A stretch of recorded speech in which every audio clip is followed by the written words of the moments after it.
What do you do anyway? I'm a writer, I guess. Yes, don't you know? You get 2 sheets every Saturday. You put the clean sheet in the top sheet in the bottom sheet you turn in the laundry boy. Any man turns in the wrong sheet spends the night in the box. Which no one will sit in the bunks with dirty pants on. Any man with dirty pants on sitting on the bunk spends the night in the box. Any man don't bring back his empty pop bottle spends the night in the box. Any man loud talking spends the night in the box. I actually like that intro for our next guest. It is Shannon Watson with Majority in the Middle. This program thoroughly believes now that there are many people that need to spend a night in the box. All right. How's Shannon doing? Shannon's doing good. Well, here's the thing. You remember when you were a kid and your mom, this is my mom, I remember this distinctly, 3 kids in the back seat of the old Ford Fairlane driving from California here. And I'll pull this car over. It was this whole you're on my side of the seat crap that's going on. Right. And you shrug it off. You're a kid. She ain't pulling the car over. My mom pulled the car over. Pulled that car over. I'm like, oh, crap. Mm-hmm. You remember the time the car got pulled over. We need to pull the car over and a lot of the crap that's going on. That's my point. Your thoughts? Yeah. I grew up with a healthy fear of my parents. Put it that way. Yes. Well, I like that. I'm the A healthy oldest, fear. so I'm a rule follower. That's just part of me being me. Yep. That doesn't shock me. Yeah. It's interesting. When we first started Majority in the Middle, had a couple of people who were heavily involved in the leadership team who were very involved in sports. And they we were talking about how interesting it is that in sports there are referees, there's line judges, there's all these things. And in politics there isn't that. Yeah. And they make the rules for themselves and they have to enforce the rules for themselves. And so I think that's one of the challenges is when voters don't say, hey, we're going to pull the car over. Yeah. Then just kind of anything goes. Well, and here's what I believe we were talking about, because this is what I'm talking about. Let me throw it out here. So Trump, I guess would have been Saturday, whatever, calls the governor the R word.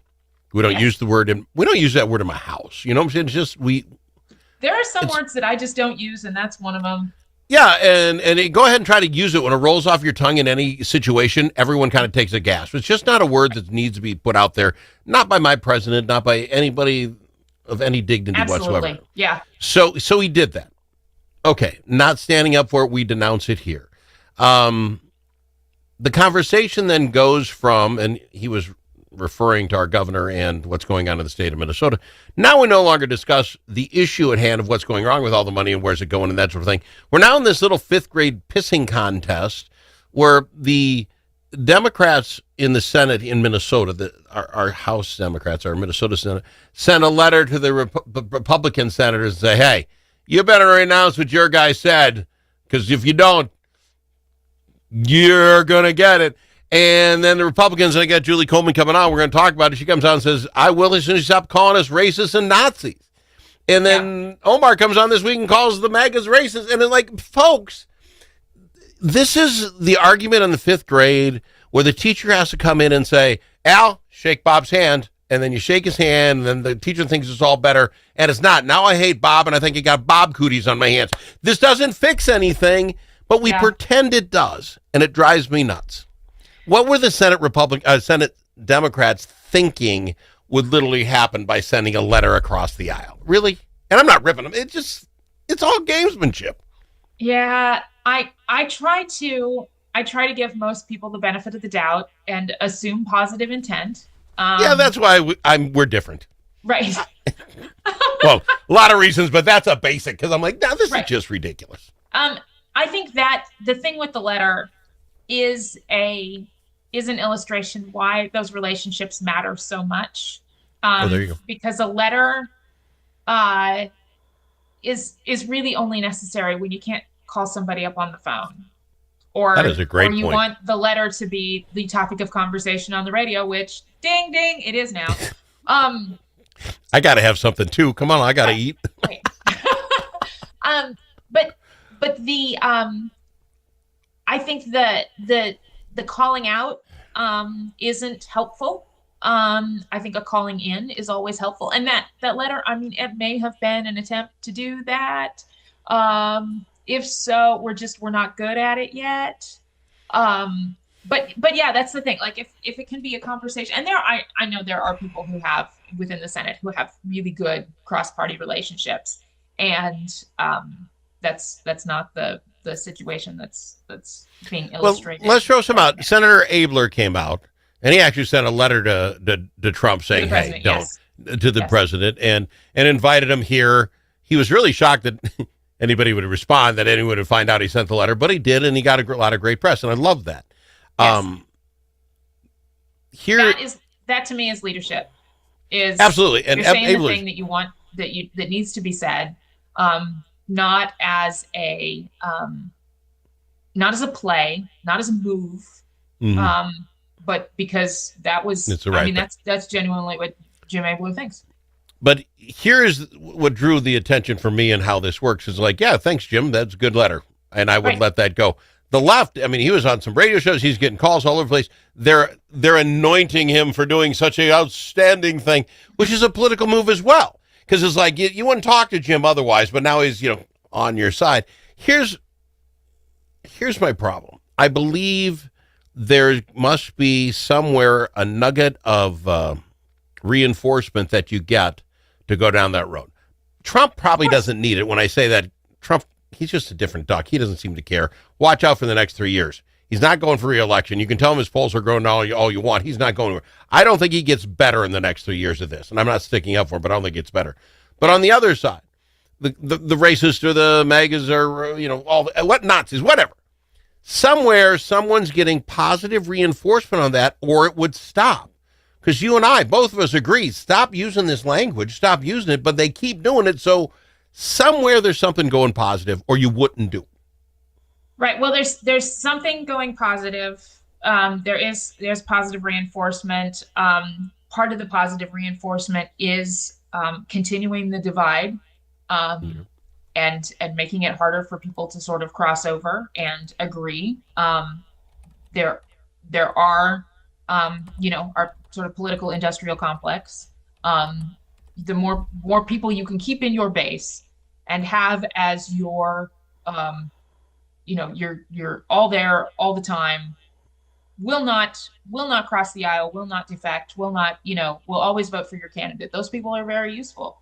And I was listening. I had to go home to Kansas this weekend, and I was listening to a lot of Brene Brown, who I just adore. And she was talking about how fear is very motivating, which we know fear and anger are very motivating. They also have really short shelf lives. And so you have to, not only do you need people to be fearful and angry, you kind of have to constantly keep feeding it. Feeding it. You got to feed it, because otherwise it goes away and we get distracted and we think of other things. So I think in the way that gives them an opportunity to remind the base how terrible the other side is. And then that gets us talking about that as opposed to other things that we could be talking about. Well, that is exactly my point. So this all starts with the president using a bad word, talking about our governor, how he ran the state of Minnesota, because we were talking about fraud. Yeah. Instead, we spent 15 minutes talking about the R word and how we treat each other, and we're not talking about the fraud. So on the other side of the break, what I'd like to ask Shannon Watson, with majority in the middle, I believe much like this name calling, if you take that middle group, right and left, just off center, whatever, on both sides, we all agree we don't want any of this. I don't think Shannon Watson wants anybody called a racist or a Nazi, and I don't want anybody called the R word. We can agree on that. I think we can also, and I'm going to throw my money out there, I'll bet you dollars for donuts, there's even a bigger majority that doesn't want their money stolen. Fraud. We just don't. Who's for it? Those two things can be true at the same time. Exactly. But we don't talk. So now the conversation isn't about how we stopped that. We're talking about stopping the bad language. You know what? Again, I'm telling you, for 3 years, Donald Trump's going to say this stuff. I can't stop him. He doesn't ask me on this. This is nothing. There's not much I'm going to do. But we can talk about the fraud, waste, and abuse. Let's try to get that. You know what I'm saying? It's a shiny object over here, Al. Absolutely. Talk about that, Al. We'll talk about that and what we can do after the break. I've got our Shannon Watson majority in the middle. One-sided media and divisive noise drowning out your conservative values? Take back the conversation with Braver Angels. Join a grassroots movement to restore civility and find common ground without compromising your principles. As a conservative, your voice matters. Share your perspective on issues like immigration and public health in Red-Blue workshops and help rebuild trust in our great nation. Be a leader in depolarizing America. Sign up for free at mn.braverangels.org. Braver Angels, where conservatives, liberals, and independents unite for a stronger republic. This season, bring the whole family to see Irving Berlin's White Christmas. This smash hit musical based on the classic film returns by popular demand to delight you at Chanhassen dinner theaters. With loads of laughter and a stunning showcase of Irving Berlin songs, White Christmas is a celebration of the romance, friendship, and magic of the holidays. Make your plans today to see White Christmas. Visit chanhassendt.com.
Don't need to ask him his opinion more than once. Al Travis on the Al Travis Show. I'm going to try to get Shannon Watson with majority of the middle in any kind of trouble here, but I think we agree on the fraud thing, right? There are more of us in the middle on both sides that just want this stopped, right? I mean, we're not... Correct.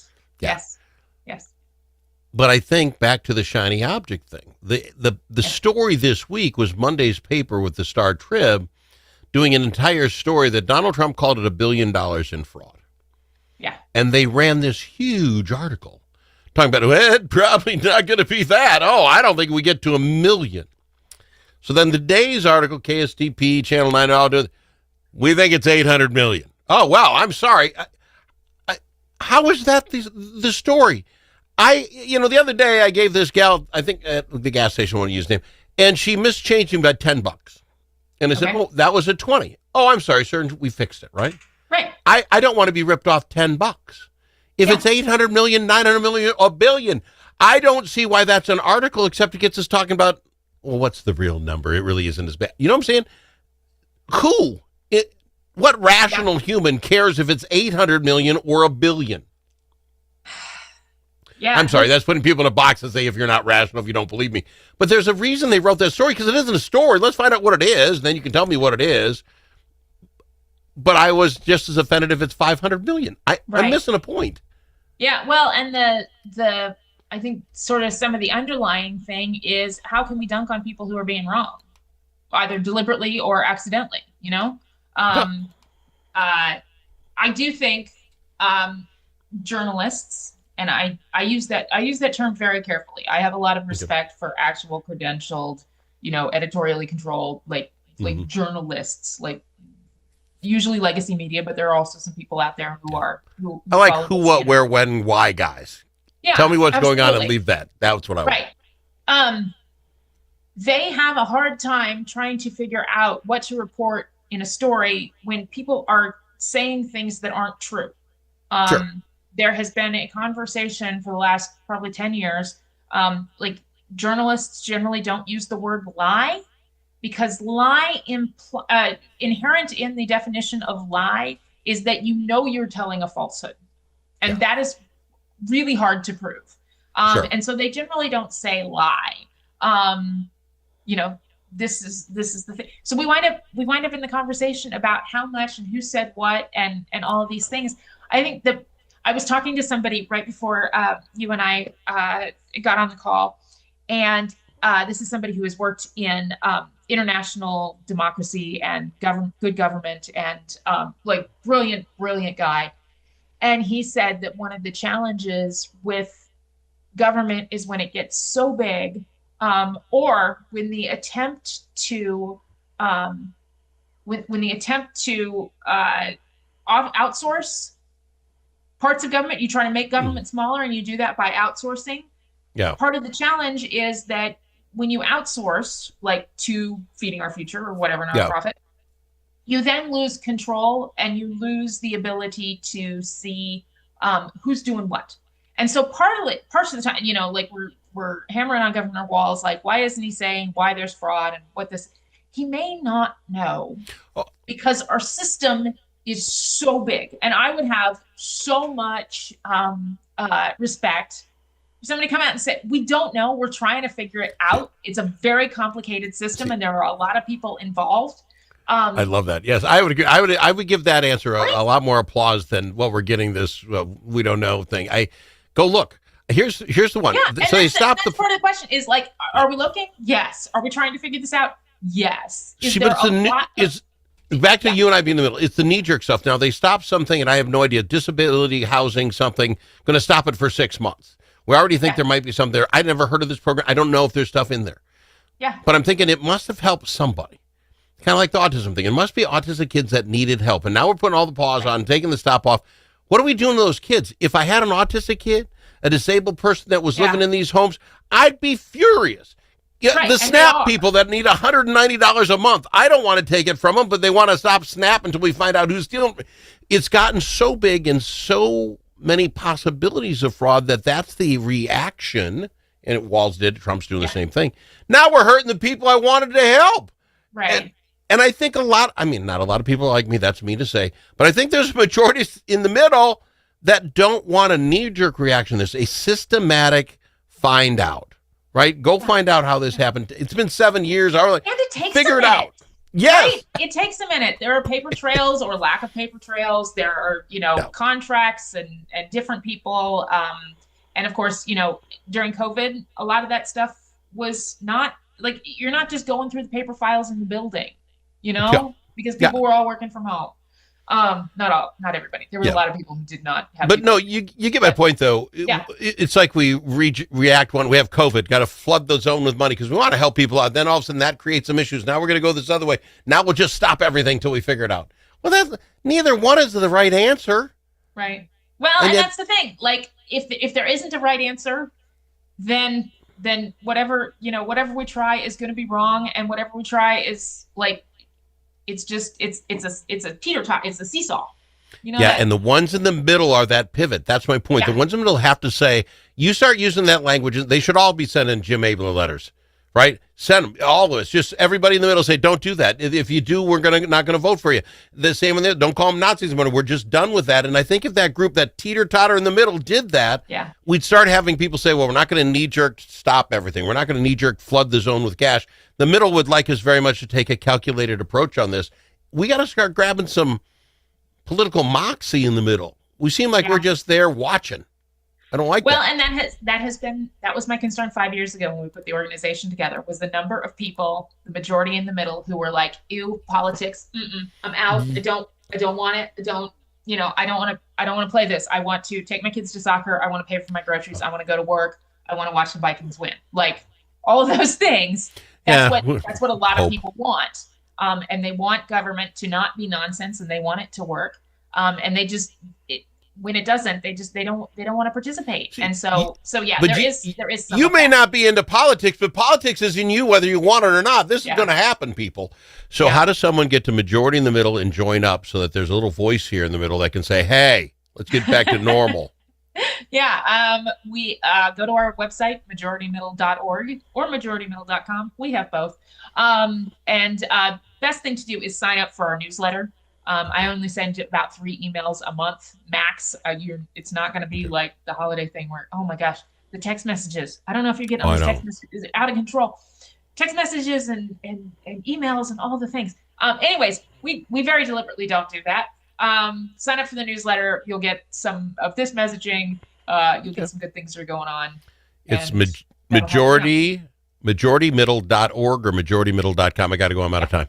Appreciate you, Shannon, as always. See you next week. Good to see you, friend. All right.